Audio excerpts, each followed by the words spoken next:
PRC commissioner పదవి ఖాళీ ఏడాది కావస్తున్నా ప్రభుత్వం ఇప్పటికీ నియమించలేదని ఏపీ రెవెన్యూ సర్వీసెస్ అసోసియేషన్ అధ్యక్షుడు బొప్పరాజు విమర్శించారు. 2023లో కమిషనర్ను నియమిస్తే ఆయన 2024లో రాజీనామా చేశారని తెలిపారు. ఇక అప్పటి నుంచి కొత్త కమిషనర్ను నియమించలేదని ఈ సందర్భంగా ఆయన పేర్కొన్నారు.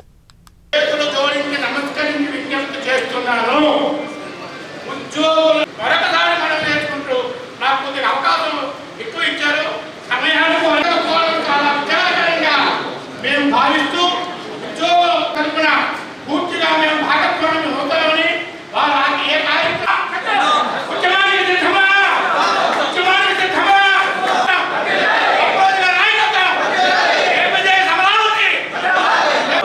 ఉద్యోగుల సంక్షేమం కూడా అంతే బాధ్యత. ఈ విషయాన్ని ప్రభుత్వాలు అనేది గుర్తించాలి. అయితే ఇక్కడ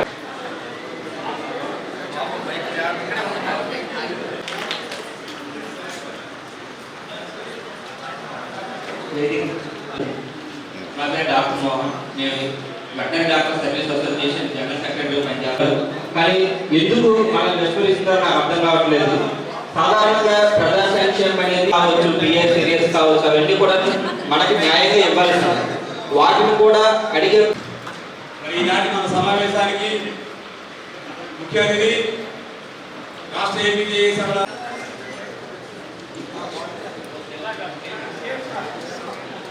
నిలబడతాము, ఖచ్చితంగా మనం సాధించలేము. ఒక జేఏసీ ఫెయిల్ అవుతుందంటే నాయకుడు తప్పాలి, అందులో ఉన్న కార్యవర్గ సభ్యులందరూ తప్పు. మనందరం యూనిటీగా ఉంటే ఏదైనా సాధించగలం. మన హక్కులు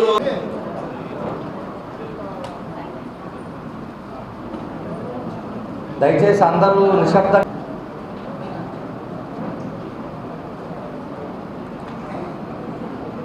కేవలం రాష్ట్ర జిల్లాలో ఎవరైతే నాయకత్వం ఉందో ఆ జిల్లా నాయకత్వం పిఆర్సీ మంచి పిఆర్సీ ఇస్తా అన్నారు, చాలా సంతోషం.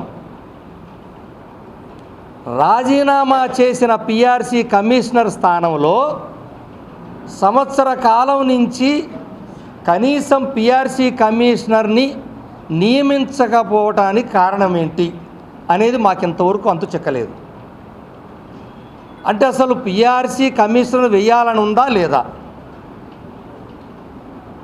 ఒకవేళ వేయాలని ఉంటే ఎలాంటి ఆర్థికపరమైనటువంటి ఇబ్బంది లేనటువంటి ఒక కమిషనర్ ఒక ఉత్తర్వు ద్వారా ఇచ్చేటువంటి జీవోని ఈరోజు కూడా ఇవ్వకపోవటాన్ని మేము ఏ విధంగా ఈ రాష్ట్రంలో ఉన్నటువంటి 10 లక్షల మంది ఉద్యోగులు తీసుకోవాలి? ఇది ప్రభుత్వం చెప్పాలి. కనీసం పిఆర్సీ కమిషనర్ని నియమిస్తే మేము ఉద్యోగులు కొంత చెప్పుకోవడానికి అవకాశం ఉండేది. ఆ పిఆర్సీ కమిషనర్ ఆయన నివేదిక ఇవ్వటానికి మళ్ళీ సంవత్సరం పడుతుందో 2 సంవత్సరాలు పడుతుందో మాకు తెలియదు. అటువంటిది 2023 ఆయన్ని 12/7/2023 ఆయన్ని నియమించారు. ఆయన జూన్ 2024 18 జూన్ 24లో రాజీనామా చేశాడు. అంటే సంవత్సరం దాటిపోయిందండి ఇప్పటికి రాజీనామా చేసి ఆయన. ఈ రోజు వరకు కమిషన్ నియమించడానికి ప్రభుత్వానికి సమయం లేదా, లేకపోతే ఉద్యోగులు పట్టించుకోకపోయినా పర్వాలేదు అనుకుంటున్నారా ఏంటనేది మాకైతే అంతు చిక్కట్లేదు. అలానే సమాధానం ఎవరని చెప్తారంటే ఎవరు సమాధానం చెప్పే పరిస్థితి కూడా లేరు, మాతో చర్చించట్లేదు. అలా అని ఇంకొకరు సమాధానం చెప్పే పరిస్థితి లేదు. ఒకవైపు అలా అని పక్కనే ఉన్న తెలంగాణ రాష్ట్రం, అంటే నిన్నటి వరకు ఇద్దరం కలిసి ఉమ్మడి రాష్ట్రంగా ఉన్నటువంటి పరిస్థితుల్లో తెలంగాణ రాష్ట్ర ఉద్యోగులు ఐఆర్ని